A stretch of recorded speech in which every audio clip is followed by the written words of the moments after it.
दोनों का live telecast होगा, परेशान हो। गुड मॉर्निंग स्टूडेंट्स, आपका सदानी कोचिंग इंस्टीट्यूशन में हार्दिक स्वागत है। मेरा नाम शांतनु राय। मैं आपको यहाँ पर थोड़ा सा एग्जाम पैटर्न के बारे में बताऊंगा। अभी जो हमारे रिसेंटली आने वाले टाइम में जो एग्जाम्स होने वाले हैं, इनमें सबसे मेजर एग्जाम्स हमारा जो है वो आपका होगा IBPS का। आपको पता है इसके बारे में, institute of banking personal selection. और एक और जो हमारा एग्जाम आने वाला है, जिसकी काफी वैकेंसीज हमारे एग्जाम में आई हैं, जो कौन सा है, RRB का, रीजनल रूरल बैंक का। आपको एग्जाम का पैटर्न तो पता होगा। इस एग्जाम के पैटर्न में आजकल 2 फेज में एग्जाम हो रहा है, जिसको लोग दूसरी लैंग्वेज में अगर कहें तो टायर 1 और टायर 2 कहते हैं। लेकिन आज बात करें IBPS की, वो 2 तरह से इसको कंडक्ट करता है। एक होता है हमारा प्री और एक होता है हमारा मेंस होता है। प्री और मेंस, इसको 2 पार्ट में क्यों बांटा गया, इसका रीजन होता है कि कैंडिडेट्स की क्वालिटी के अकॉर्डिंग उनका सिलेक्शन लेना, यानी क्रीमी बच्चे उठाना, बच्चों को ज्यादा से ज्यादा नॉलेज गेन करके वहां तक पहुंचाना। मैं आपको यहाँ पे थोड़ा सा पैटर्न के बारे में बताऊंगा। एग्जाम पैटर्न हमारा कैसा, इस बार कैसे एग्जाम आएंगे, क्वेश्चंस क्या आएंगे। मैं एक एग्जाम में सबसे इंपॉर्टेंट चैप्टर जो कहा जाता है हमारा मैथ्स, इंग्लिश और रीजनिंग, साथ ही साथ GA, कंप्यूटर, ये सारी चीजें जो पूछी जाती हैं। पहले मैं बात करूंगा आपकी प्री की, और प्री में बहुत ही ज्यादा इंपॉर्टेंट हमारा टॉपिक चैप्टर होता है जिसको बोलते हैं रीजनिंग। रीजनिंग में कैसे कैसे आपको पढ़ना, क्या तैयारी करना, क्या अप्रोच लेके आप एग्जाम में जाएंगे ताकि आपका प्रीलिम्स और साथ ही साथ जो मेंस हमारा एग्जाम हो वो क्वालिफाई हो। फर्स्ट ऑफ ऑल मैं आपको बताऊंगा प्रीलिम्स के बारे में IBPS के। तो प्रीलिम्स में आपको बता दूं, रीजनिंग सेक्शन में जो हमारा रीजनिंग का स्कोर होगा, रीजनिंग का जो स्कोर होगा वो टोटल 35 मार्क्स का होगा, 35 नंबर का। इस 35 नंबर में आपको याद रखना है कि इस 35 मार्क्स में आपको ज्यादा से ज्यादा गेन करना है, ठीक है। क्योंकि हमारे पास जो टाइम लिमिटेशन होता है प्रीलिम्स का, वो सिर्फ 60 मिनट्स का होता है, 60 मिनट का। इस 60 मिनट के एग्जाम में आपको 100 क्वेश्चन करने होते हैं, जिसमें आपका रीजनिंग जो होता है वो 35 नंबर का आता है, 35 नंबर की आपकी मैथमेटिक्स आती है और 30 मार्क्स का आपका इंग्लिश आता है। मैं यहाँ पे रीजनिंग के बारे में बात करूंगा आपसे। रीजनिंग में प्रीलिम्स में आपको क्या क्या ध्यान देना है, किन किन टॉपिक्स पे आपको फोकस करना है, ठीक है। रीजनिंग में सबसे बड़ी बात को आपको 35 जरूरी नहीं कि पूरे आप करेंगे, आप उतना करेंगे जिससे आपका सेक्शनल क्लियर हो, साथ ही साथ इतना वेटेज हो जाए कि आपका एग्जाम निकल जाए, ठीक है। इसमें प्रीलिम्स में आपको किस किस टॉपिक पे फोकस करना, किस किस टॉपिक की आपकी वेटेज है, मैं आपको बता दूं। टॉपिक्स टोटल हमारे इस समय रीजनिंग में 97 to 98 होते हैं, जिसमें आपको पढ़ना बड़ा लिमिटेड होता है। ऑलमोस्ट 17 टॉपिक्स आपको इसमें बैंकिंग के लिए पढ़ने होते हैं, और इस 17 टॉपिक्स में आपको गिने चुने 5 टॉपिक ऐसे हैं जिन पे सबसे ज्यादा ध्यान देना होता है, चाहे वो प्री की बात हो, चाहे वो मेंस की बात हो, चाहे वो IBPS हो, चाहे वो RRB, ठीक है। क्योंकि एग्जाम पैटर्न एक है, एग्जाम मोड एक है। तो मैं यहाँ पे आपको डिस्कस करूंगा इनके टॉपिक्स पे, किन किन टॉपिक्स पे आपको फोकस करना है। रीजनिंग में जो सबसे जरूरी चीज है वो आपकी है टॉपिक्स की। तो टॉपिक्स में प्रीलिम्स की अगर हम बात करें, तो इस प्रीलिम्स में सबसे बड़ा और सबसे इंपॉर्टेंट टॉपिक शुरुआती स्टेज पर अल्फाबेटिकल सीरीज। अल्फाबेटिकल सीरीज एक ऐसा टॉपिक है जिससे आपके एग्जाम में तकरीबन 3 मार्क्स के क्वेश्चन इस बार पूछे जाएंगे। जहां तक प्रोबेबिलिटी है कि अल्फाबेटिकल सीरीज से 3 नंबर के क्वेश्चन आपके एग्जाम में पूछे जाएंगे, और ये 3 बड़े सॉलिड नंबर होते हैं जिनको आपको किसी भी कीमत पे गेन करना है। अल्फाबेटिकल सीरीज आप फोकस करते हो। उसके बाद अगर हम बात करें तो एक और टॉपिक जो हमारा जस्ट इसके बाद आता है, इसको हम बोलते हैं coding decoding. Coding decoding, coding decoding sir almost 3 से 4 नंबर के क्वेश्चन पूछे जाते हैं। इसको भी हम 3 नंबर लेके चल रहे हैं। और कोडिंग डिकोडिंग में सबसे ज्यादा आपको अगर कोई चीज फोकस करनी है तो वो है आपकी फ्रेज कोडिंग या सेंटेंस कोडिंग भी कहते हैं। जैसे आपने क्वेश्चन पढ़ा होगा कि राम इज गोइंग को हम लोग किसी कोड में कहते हैं का ला टा, ऐसे वाले क्वेश्चंस, तो आप इसमें जरूर फोकस करें। कोडिंग डिकोडिंग के बाद मैं कहूंगा रीजनिंग का सबसे बड़ा और सबसे इंपॉर्टेंट पार्ट होगा, वो होता है हमारा ब्लड रिलेशन। ये एक ऐसा टॉपिक है जिससे कोई ऐसा एग्जाम नहीं है जिसमें आपके क्वेश्चंस ना आते हो, चाहे वो ब्लड रिलेशन की इंडिकेटिंग फॉर्म हो, चाहे ब्लड रिलेशन का कोडिंग फॉर्म हो, चाहे ब्लड रिलेशन की पजल हो। तो आपको सबसे ज्यादा कहा जाए कि ये टॉपिक भी फोकस करके चल रहा है। ये 3 टॉपिक ऐसे हैं जो मुझे लगता है, और पूरी कंफर्मेशन के साथ हम बताएं तो इनसे स्कोर आप कर सकते हैं। इसके बाद जो इस समय रीजनिंग का सबसे मेजर पार्ट है, सबसे ज्यादा इंपॉर्टेंट फैक्टर जिससे सबसे ज्यादा मार्क्स आने वाले हैं, वो हमारा पार्ट होता है पजल का। ये एक ऐसा टॉपिक है पजल जो आपको पजल तो करता है, लेकिन कहीं ना कहीं ये काफी स्कोर भी देता है। पजल में आपको 3 तरह की पजल्स फोकस करनी है, जिसमें पहली पजल जो होती है वो सिटिंग बेस्ड होती है, जिसको हम लोग सिटिंग अरेंजमेंट भी कहते हैं। सिटिंग अरेंजमेंट बाद दूसरी जो आपकी पजल होती है वो रो और कॉलम की, तो रो और कॉलम वाली पजल आपको फोकस करनी है। और तीसरी जो सबसे आज की पजल चल रही है वो होती है हमारी ब्लड रिलेशन की पजल, यानी ब्लड रिलेशन की जो पजल होती है वो भी आपको पढ़ना होता है। तो ये कुछ ऐसे चैप्टर्स हैं जिनको आपको पूरी तरह से फोकस करना है। प्रीलिम्स में ये 4-5 टॉपिक कंफर्म आप पढ़ के जाते हैं। साथ ही साथ ये तो हमने बताया आपको वर्बल सेक्शन, रीजनिंग आपको पता है 4 सेक्शंस में डिवाइड है। वर्बल सेक्शन हमने किया कवर। अब आते हैं हम लोग एनालिटिकल सेक्शन पे। एनालिटिकल में जो आपको सबसे ज्यादा फोकस करने वाला टॉपिक है वो आपका है सिलॉग्स, जिसको हम लोग कहते हैं सिलॉगिज्म। सिलॉगिज्म, ठीक है, ये टॉपिक ऐसा है जिससे मिनिमम अगर एग्जाम में क्वेश्चन आते हैं तो कम से कम 5, और ये 5 बड़े सॉलिड नंबर होते हैं जिनको आपको लेना होता है। सिलॉगिज्म के बाद अगर आप कोई टॉपिक फोकस करते हैं तो वो आपका होता है इनइक्वालिटी। इनइक्वालिटी ये कुछ ऐसे टॉपिक है जिनको आपको पढ़ के एग्जाम में जाना है अगर आप चाह रहे हैं कि आपके प्रीलिम्स में रीजनिंग सेक्शन में आप अच्छा स्कोर कर पाएं। इनइक्वालिटी के बाद एक अंतिम टॉपिक जो मैं बताऊंगा, सजेस्ट करूंगा आपको फोकस करना होगा, वो टॉपिक आपका होगा अजम्पशन। लॉजिकल सेक्शन का एक बड़ा ही इंपॉर्टेंट फैक्टर होता है ये अजम्पशन का। तो ये कुछ टॉपिक्स मैंने आपको जो बताए ये आपके प्रीलिम्स के लिए बहुत ही ज्यादा हेल्पफुल है, और इन टॉपिक्स को आप जब भी जाएं, आपका जब भी एग्जाम होगा उसके पहले रीजनिंग में इन टॉपिक्स पे आप अपनी अच्छी कमांड बनाएं। और जो मैंने टॉपिक्स आपको बताएं, अगर इन टॉपिक को आप अच्छे से तैयार करते हैं तो 35 में आप आराम से 27 to 28 नंबर गेन करते हैं, जो आपके लिए बहुत ही ज्यादा एक हेल्पफुल होता है।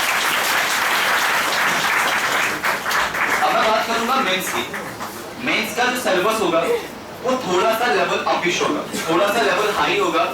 ये एक ऐसा लेवल होगा जिसको पार पाना एक आम विद्यार्थी के लिए थोड़ा सा टफ होता है, क्योंकि डे बाय डे जैसे ही कंपटीशन हमारा बढ़ रहा, कहीं ना कहीं चीजें टफ होना शुरू हो गई हैं।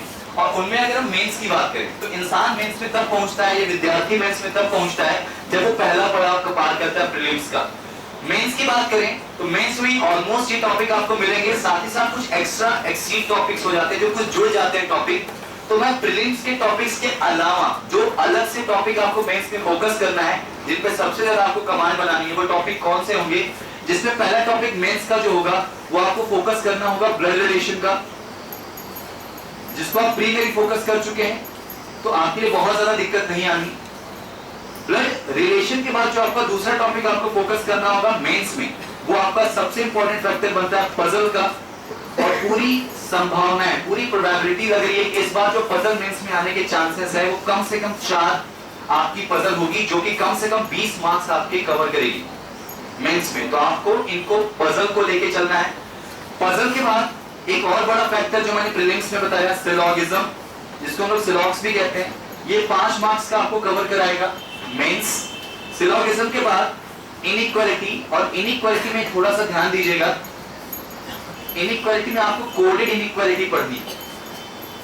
कोडेड इनइक्वालिटी पढ़नी है जो कि आपको सिर्फ याद रखिएगा 5 मार्क्स पूरी तरह से गेन कराएगी, कोडेड इनइक्वालिटी। इसके बाद एक नया टॉपिक आपको यहाँ पे जुड़ेगा। कोडेड इनइक्वालिटी के बाद जो आप फोकस करेंगे 5वां टॉपिक, वो आपका होगा मशीन इनपुट का। ये एक ऐसा टॉपिक है कि अक्सर ये प्रीलिम्स में नहीं देता, लेकिन आप कह नहीं सकते आ सकता है, लेकिन मेंस में बड़ी कंफर्मेशन इसकी। मशीन इनपुट मिनिमम 5 नंबर और मैक्सिमम जो है वो 8 नंबर आप इसमें कवर करते हैं, तो इस टॉपिक को आप जरूर पढ़ें। इसके अलावा एक 6वां टॉपिक है डेटा सफिशिएंसी, जिसको हम लोग कहते हैं डीएस भी कहते हैं, आंकड़े अपर्याप्तता। ये टॉपिक भी आपके मेंस के एग्जाम के लिए बहुत ही जबरदस्त होगा और इसको आप अच्छी तरीके से पढ़ के जाएंगे। डेटा सफिशिएंसी के बाद आपको एक 7वां टॉपिक जो अच्छे से ध्यान देना है वो होगा डिसीजन मेकिंग का। डिसीजन मेकिंग, अभी पिछली बार 15 का जो एग्जाम हुआ था, इस एग्जाम में डिसीजन मेकिंग से तकरीबन 5 क्वेश्चंस पूछे गए थे। तो ये 5 क्वेश्चन आपको तब बनेंगे जब आप इस टॉपिक पे अपनी अच्छी कमांड बना के चलेंगे। तो ये कुछ ऐसे टॉपिक्स हैं जिनको आप मेंस में लेके चलते हैं तो आप बहुत अच्छा कवर अप करेंगे। हालांकि आप मेंस का एग्जाम दे रहे हैं तो आपको एक सबसे जरूरी चीज मैं बता दूं, मेंस पूरी तरह से लॉजिकल पे बेस्ड होता है, यानी लॉजिकल रीजनिंग इसमें सबसे ज्यादा आती है। तो लॉजिकल के कुछ टॉपिक मैं आपको बता रहा हूँ, इन टॉपिक पे आप जरूर ध्यान दीजिएगा, क्योंकि लॉजिकल से ही सबसे ज्यादा नंबर पजल के बाद अगर इस टॉपिक में आएगा तो आएगा। लॉजिकल में अजम्पशन, अजम्पशन के बाद दूसरा टॉपिक आपको पढ़ना है कोर्स ऑफ एक्शन,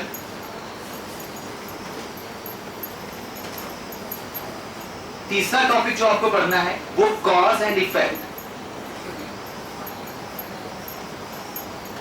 ये तीन टॉपिक आप अच्छे से तैयार करके जाएंगे लॉजिकल सेक्शन में, तो आपका ये जो लॉजिकल मेंस का होगा ये काफी हद तक कवर हो जाएगा। ठीक है, तो मैं आपको अभी कुछ प्री और मेंस के ये बता रहा था आईबीपीएस के, तो ये कुछ गिने चुने मैंने मेरे हिसाब से ऑलमोस्ट 15 टॉपिक्स हैं जो आपको प्री और मेंस के एग्जाम को क्वालिफाई कराने के लिए मोर देन सफिशिएंट हैं।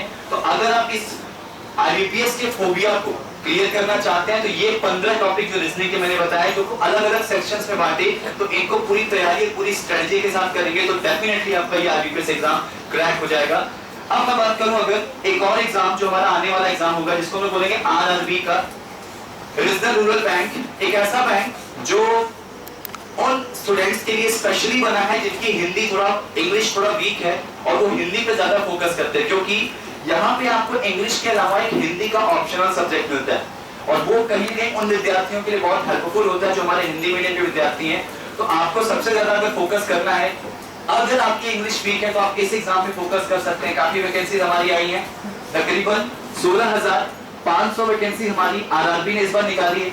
इसमें भी आपका प्री और मेंस का फोकस करना है। आपको प्री और मेंस के लिए आरआरबी में आपको क्या क्या फोकस करना है मैं बता दूं। हालांकि जो आरआरबी है थोड़ा सा अगर बात करें आईबीपीएस के तो थोड़ा सा ये लो कैटेगरी में अपने आप को रखता है, मतलब इसमें जो क्वेश्चन का लेवल होता है आईबीपीएस और एसबीआई के अलावा थोड़ा सा लो होता है। इसमें आपको क्या क्या पढ़ना मैं बता दूं। प्री और मेंस दोनों को हम एक साथ लेके चलेंगे, जो टॉपिक आपको प्री में पढ़ने हैं जो टॉपिक मेंस में पढ़ने हैं उनको फोकस करेंगे। प्री में इसमें भी आपको आरआरबी में अल्फाबेटिकल सीरीज पढ़नी है, जहां आपके आईबीपीएस में अल्फाबेटिकल सीरीज की वेटेज 3 नंबर थी, यहाँ आरआरबी में इसकी वेटेज हो जाएगी 5 नंबर, यानी यहाँ पर इस टॉपिक से 5 नंबर के क्वेश्चन पूछे जाएंगे। अल्फाबेटिकल सीरीज, अल्फाबेटिकल सीरीज से 5 नंबर के क्वेश्चन एग्जाम में पूछे जाएंगे। तो आप लोग को प्रीलिम्स में अगर आप बैठने जा रहे हैं तो इस टॉपिक को बहुत अच्छे से तैयारी करेंगे। साथ ही साथ अगर दूसरे टॉपिक की बात करें तो इसमें भी आपका कोडिंग एंड इक्वालिटी आती है, यानी कोडिंग डिकोडिंग, ये दूसरा टॉपिक आपको इसमें भी फोकस करना है। साथ ही साथ तीसरा टॉपिक, एक और जो टॉपिक हमने छोड़ा था वो है direction and distance. Direction and distance ये जो एक ऐसा टॉपिक है जो आपको आराम से आरआरबी में 2 या 3 नंबर का क्वेश्चन बना के देता है, डायरेक्शन एंड डिस्टेंस। चौथा टॉपिक इसमें जो आपको पढ़ना है वो पजल है, और वो पजल पूरी जो होगी हमारी सेटिंग अरेंजमेंट पर बेस्ड होगी। सेटिंग अरेंजमेंट की जो हमारी पजल इस बार आपको फोकस करनी है, तो सेटिंग अरेंजमेंट की पजल आप पढ़ के जाएंगे।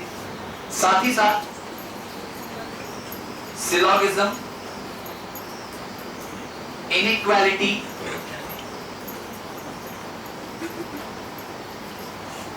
ये टॉपिक जो होंगे आपके कंफर्म है कि प्रीलिम्स में आपको इस 35 नंबर का जो प्रीलिम्स होगा, इस 35 मार्क्स के प्रीलिम्स में आराम से आप इसको कवर अप करते हैं। इनइक्वालिटी के बाद थोड़ा सा मैं आपको आगे ले चलूं लॉजिकल सेक्शन पे, तो लॉजिकल आरआरबी में उतना ज्यादा पूछता नहीं हालांकि, लेकिन फिर भी एक टॉपिक जो लॉजिकल का आपको पढ़ना है वो ये है अजम्पशन का, अजम्पशन और एक कोर्स ऑफ एक्शन। ये टॉपिक आपको आरआरबी प्रीलिम्स के लिए फोकस करने पड़ेंगे। ठीक है, अब मैं बात करूं अगर मेंस की, तो मेंस में आपको अजम्पशन, कोर्स ऑफ एक्शन, तो साथ ही साथ ये सारे टॉपिक भी लेके चलने होते हैं।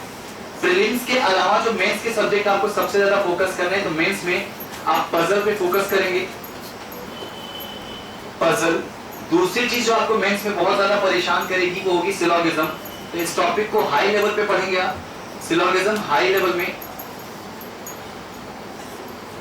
सिलोगिज्म के बाद आपको इनइक्वालिटी फोकस करना है,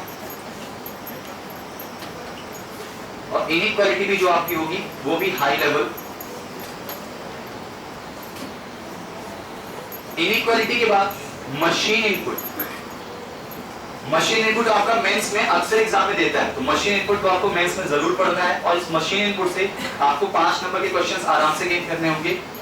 MI के बाद आपको एक टॉपिक बनता है डिसीजन मेकिंग का और डाटा सफिशिएंसी, जो कि आपका IBPS में भी आएगा और यहाँ भी आपको इसी हिसाब से इनको फोकस करते चलना है। और लास्ट 2 टॉपिक मैं बताऊं मेंस के लिए, तो वो आपके होंगे प्री के कंपैरिजन में आर्गुमेंट, और दूसरा जो आपको फोकस करना है वो कोर्स ऑफ एक्शन।